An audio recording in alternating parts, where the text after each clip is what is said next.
Welcome to the Marriage Puzzle Podcast with Julie and Thomas Hobby. We are marriage coaches who help couples with pain points about money, intimacy, and communication go from being overwhelmed to being secure in their marriage. If this is your first time listening to us, thanks for checking out our podcast. And don't forget to subscribe and leave us a rating and a review. Let's dive into this episode. Hi friends, happy Valentine's Day. Today is the love day as we know it, or even sometimes people take all of February and call it the love month. So. Yeah, well, at least when this podcast episode is getting released is Love Day. Yes. And so, to what you said about Love Month, it could also feel like love half the year, depending on if you went to the store day after Thanksgiving or something and see Valentine's Day stuff It's already getting put out. Earlier and earlier, but it's a good reminder to love your spouse every day, whether you feel like you like Valentine's Day and you look forward to it, or you think it's a cheesy holiday. We're not going to really share our opinions. Well, we might have. But yeah, we thought because of Valentine's Day, we would talk about love today on episode 33. And we've talked about love in previous episodes, just haven't really titled it that way, but we did talk, love is patient, love is kind, love does not envy. That was a whole episode together. We've talked about honor and respect, which is another way to love. Forgiveness. Financial management. I'm just kidding. But yes. Way to love your spouse. Being good stewards, I guess. Yeah, I was totally joking to throw you off there, but we did talk about like support your spouse, which would be, I would say love encourages, and we even talked about what unconditional love is. So we've sprinkled that in along the way in our podcast, but specifically today, this episode is inspired by the book The Love Dare. And Kendrick writes, "We are born with a lifelong thirst for love. Our hearts desperately need it like our lungs need oxygen. Love changes our motivation for living. Relationships become meaningful with it. No marriage is successful without it." That's a bold statement at the end. Yeah. But it's true. I mean, if you don't have love, your marriage is not going to be successful. Just plain and simple. We could stop the episode there with a true statement, but we're gonna go through and. But what is love? That's why I wanted to even title it that. This, what is love? Because we can say I love you, and hopefully you're saying that to your spouse daily throughout the day. But what do you love them for? Usually we do action steps near the end of the episode, but I would say an action step here at the top would be to expand when you say I love you, specifically today on Valentine's Day or any day. I love you because this, or thank you for doing this. I appreciate this. I love this. Expand instead of just saying. I think we just throw out the word love a lot, like nonchalantly. Yeah. I love this salsa. Yeah, the same as I love my husband. Love these Doritos. It's true. So again, this by the way, if Doritos wants to sponsor us, I'm open to that. Okay, our kids would love that sponsorship. They're obsessed with Doritos. Sorry, I'm getting us off track here. Yeah, I'm distracted by how much I love you right now. Well, you said that. I mean, I was trying to give you examples of things that you're not throwing the word love around frivolously, and so I was trying to give some poor examples of throwing it around. Thank you for that. You're welcome. We're off script. It's why we don't script these. It's just kind of hit record with Thomas and Julie. But I was trying to talk about the book because you can find it on marriagepuzzle.com/books. We try to reference all the books that we get inspired from or that we're currently reading to grow in our marriage. But The Love Dare we've had for a while. I would say it was one of our first marriage books because it's based on the movie Fireproof. But it gives like 40 days challenge, and it goes through what love is. We're not going to go through 40 of them. Just kind of picked some of our favorites and added to it of what we think love is that we haven't talked about before on the podcast. Right. So I would say love is thoughtful in no particular order, but love, it has to think because, loving thoughts come before loving actions. I'm not going to do something out of love if I haven't thought about Yeah. why I love you or how I love you, and I want to show you that. That's true. And I mean, even in preparing for this, I guess that didn't click for me until you just now said it. I mean, I'm over here nodding my head as you're saying that. And it's really true. I mean, if you do something like that without uh, thinking about it, then it's probably a reaction to something. Hmm. If you are thoughtful, then you can create an action from that. I love that. Yeah, I mean, if you Oh, wait. you love That was that. great. I don't want to don't want I to love throw it that. around frivolously. How many times are we going to say the word love? Someone can count that. Listen back and let us know. Yes. Because, yeah, but it's thoughtful. Bonus points if you listen on 3 times speed and still catch them all. Oh, I also want to know if our listeners do speed us up, because when I listen back, I speed us I up when I speed us listen up. back. And then when it goes down, I'm like, we are talking so slow. So if you want to get through these faster, it's totally fine. It doesn't hurt our feelings if you speed them up. But I would say if you don't learn to be thoughtful, you can end up regretting, missed opportunities to demonstrate love. So you could genuinely love your spouse, but they may not be like seeing that or receiving that if you're not thoughtful Yeah. to demonstrate that. So Yeah. Can I jump in there real quick? Yeah. I just heard a story, and I'm gonna butcher it, but I think I was listening to the radio in the car one day, and they were telling a story of someone, a dad who had been in the hospital and found out that he wasn't going to live much longer, but he had been like a kind of a stoic, non-emotional dad towards his kids through their whole lives. And then when he found out he wasn't going to live much longer, he broke down and realized how much time he had missed. And so then he, told them how much he loved them, and then they had a great, remaining time with him, full of love and things like that. And so, just to kind of drive that point home about, are you demonstrating it enough? Are you if you stopped right now and thought, am I going to regret any missed opportunities? Of course we're going to miss opportunities. We're human. Right. But are you going to miss so many that, when you're laying on your deathbed, you are just in emotional pain from not having expressed that over time? So just kind of take an inventory of that and see where you're at. That's just my and that feels a encouragement. little like heavy, but it's really not that hard to live without regret. So when being thoughtful, just contact your spouse during their busiest time of the day and reach out to them if you're not together, or if you are, just step in and don't have a hidden agenda behind it, but just genuinely ask how you can help or support them. If you don't know how to do it and be thoughtful, then ask how can I be thoughtful right now and love you. Yeah, and we talk so much about the book, The 5 Love Languages, and I'm probably the one who brings it up more often than anything else. It's been really But- helpful for you. But even just reaching out to your spouse, whether that's their love language or not, they're still gonna feel something from that. They're still gonna feel like, wow, they thought about me. They took time out of their day for a few minutes. And it's also going to break their cycle if they're stressed at work and then they just get like that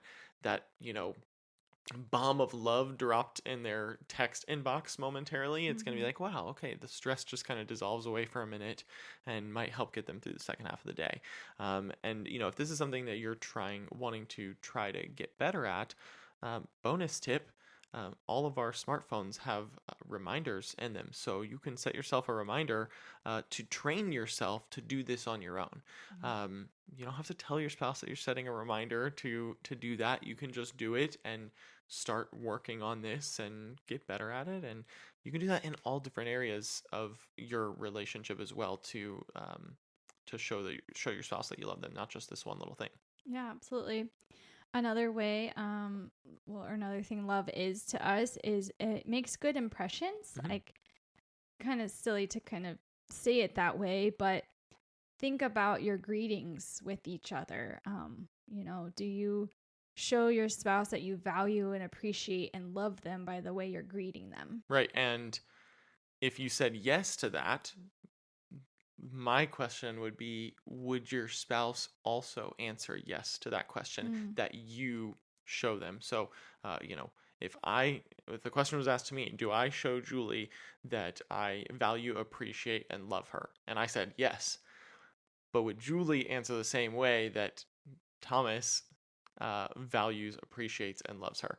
Mm-hmm. I don't know the answer. We're not really getting Depends into on that. the But, But I mean, yeah. but yeah, if you can't sit here and say without a doubt, yes, my spouse absolutely knows that I value, appreciate, and love them. If you can't, you know, say that in a split second, then you may have some work to do. Just not saying that in a negative way, but just saying you want them to know that. You should be able to get to a point where you're like, yeah, absolutely, of course they know that. But that comes with the good impressions, Mhm. you know, and usually we think of making a good impression to people that we barely know, you Mhm. know, like at work or to get a promotion or an interview Mhm. or whatever you want to, you know, grow and be successful in life. Got to make a good impression.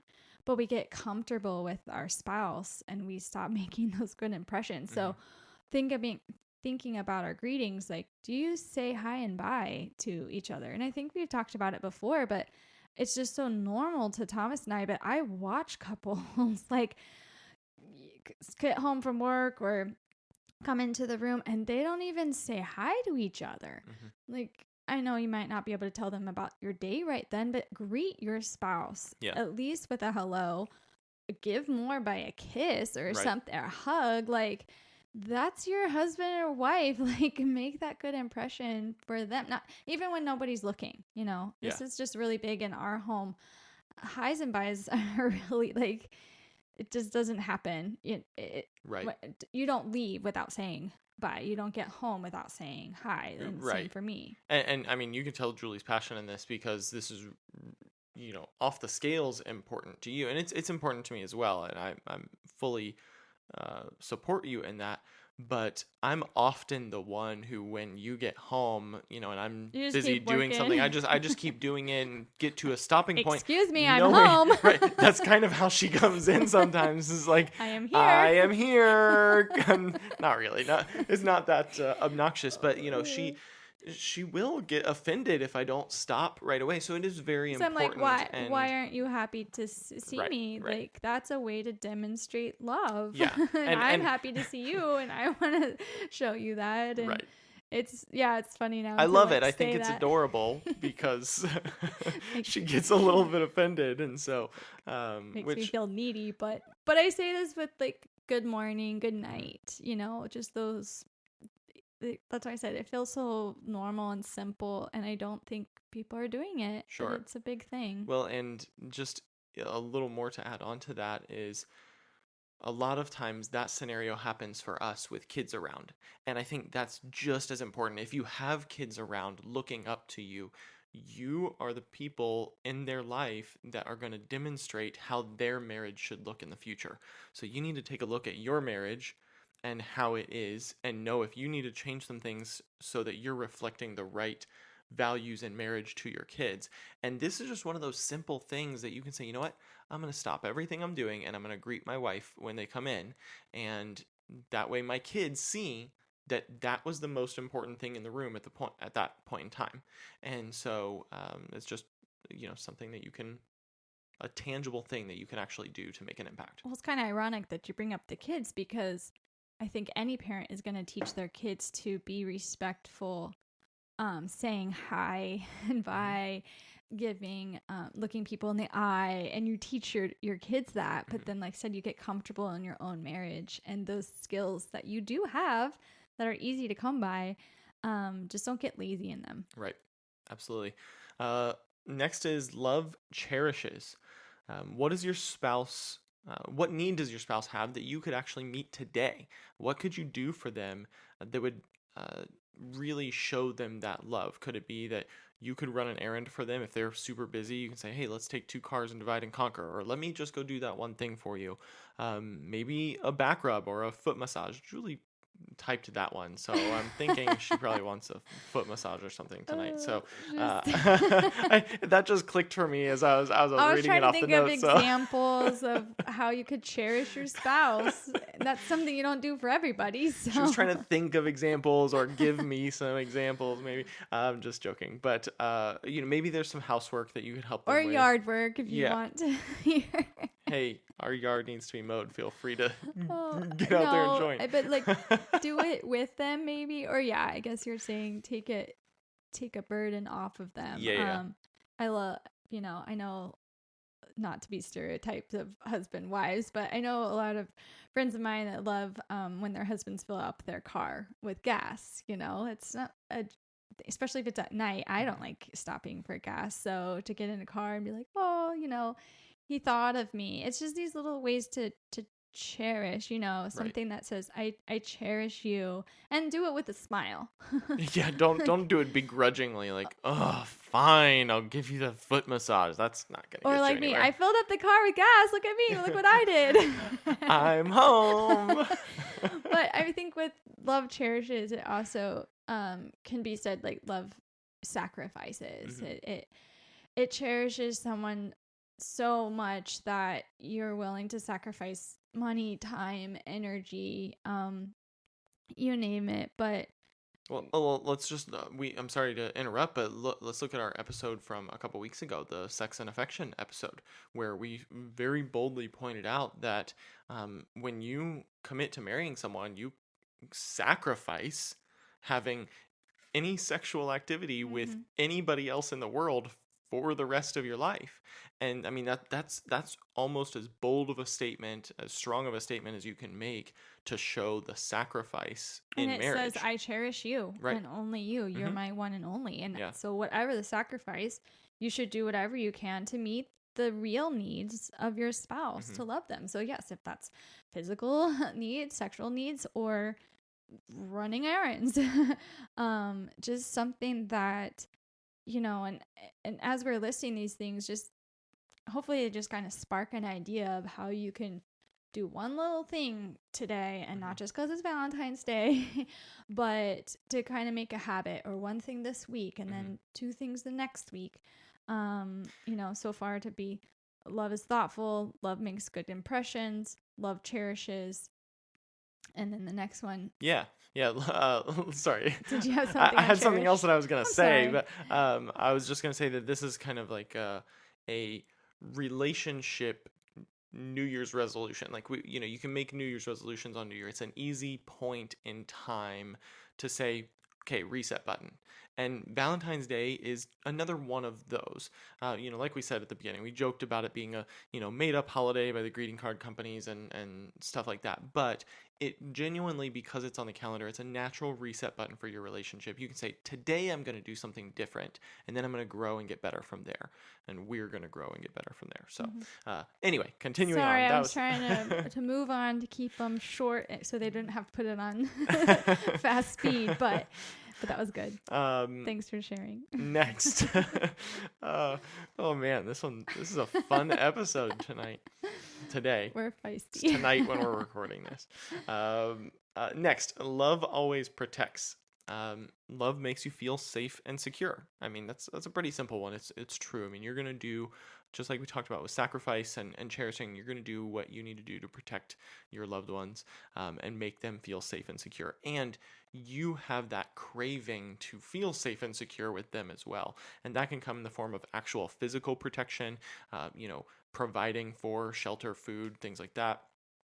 That can just come in emotional security, knowing that person is going to be open to allowing you to talk about your feelings and things like that. So lots of ways that you can take that rather than just a physical protection. Yeah, for sure. You've definitely protected me in some hard relationships that I've walked through with family and with friends, just kind of being my, voice of reason, but making sure I don't walk into hard situations, or help me through those hard situations rather. And then totally making me feel safe and secure. I was away a couple days to kind of have a writing retreat. And it's funny because I don't sleep as well when I'm like alone without you. There's just something about your presence that I feel like safe and secure. And then I make her feel even less safe and secure when she comes home and I've pushed all of her pillows out of the bed onto the floor and I've been sleeping in the middle. And so she's like, well, I guess you don't need me here anymore. So I'm like, did you miss me? But yeah, whether this might be a one-sided spouse feels this more than the other, but it's something to talk about together and making sure that you are protecting your spouse to show love and that your the other spouse feels safe and secure. Mm-hmm. And if not, then what ways can you become closer together to show that part of love as well. The next one is love is faithful. I mean, that I don't really know what else to say, but love is faithful to your spouse, to their, your only your husband or wife. Obviously we said that, in a sexual context, but it's also love is like a initiated action. It's not a knee-jerk reaction. Mm-hmm. So there's just not just like, well, I have to not sleep with someone else, there's just a way to be faithful to your spouse with a happy heart.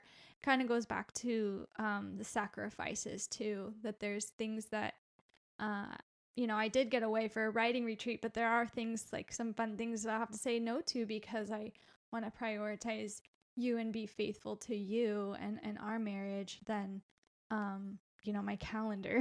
Right. Things like that. Yeah. Next, love endures. And, we just want to encourage you to accept the man or woman that you're married to as God's special gift to you. If you're married, you've in some way in your vows, you've promised to love them until death. And if that's hard to endure right now, just keep pursuing them. Yeah, I would say love pursues. Yeah, keeps like enduring. Yeah, think back to when you were dating or before you were engaged and how you were constantly trying to pursue them to hopefully get them to feel the same way about you so that they would say yes when you ask them to marry you. And just, continue that pursuit as your marriage goes on. I think that's, we keep making light on Valentine's Day, but it is the biggest holiday that people go out to celebrate on a fancy date. And so I think a way that you can like say my love will endure no matter what we go through is because I'm going to keep pursuing them. And a practical way of that is intentional date nights, not just the once a year Valentine's date or your anniversary date.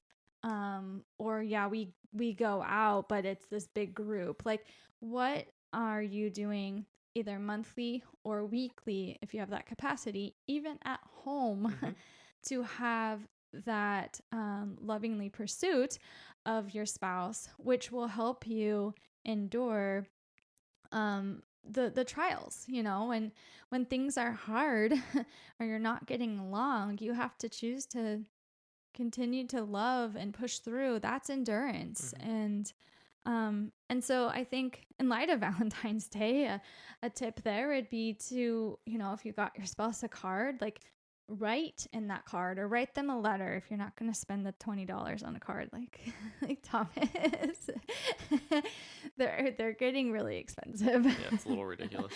But I'm like, write me a letter on a sticky note, whatever. But include maybe like Thomas was saying, this could be a good reset. And so include in Valentine's Day card why you are committed to your marriage and that you have proposed to love them no matter what. And so wherever your marriage is, whether it's struggling or whether it's, almost thriving and you just need these a little bit more, you're committed to it and your love will endure. And we just are getting ready to close and land the plane here after this wild fun episode, but we want to leave you with this one last thought. And we want to encourage you that you're going to have to keep working on your marriage. You have to keep taking action. So love is like a fire. If you don't tend to it, eventually it's going to cool down and just go out. But if you continue to work on it, it will continue to grow and burn brighter and hotter than ever. Ooh. That should be your Valentine's card. I just wrote it. I know. There you go. That's original. I wrote a Valentine's podcast for you. Okay. It's going to live forever. I can't wait to on the listen. internet. Listen, yeah, on fast speed. But for real, I mean, if you really look at that analogy, then that's a great way to think of it. I mean, if you have ever been camping or to a bonfire or something, you know that the temperature of the fire, gets hotter and cooler as you add the wood on, and then as it starts to burn out and die down. And I think the same rings true in a relationship. Yes, we could sit here and literally do nothing and work on a relationship, and we could probably stay married for a long time. But why would you just want to, just let that maintain, coast and smolder? Mm-hmm. But why wouldn't you want it to keep burning and keep desiring for that person? And getting hotter is kind of, Exactly. Hotter. Exactly. So I think that just remember that. Remember that image and stick with it and keep working on your marriage, keep working on your relationship, and make it continue to burn brighter and hotter.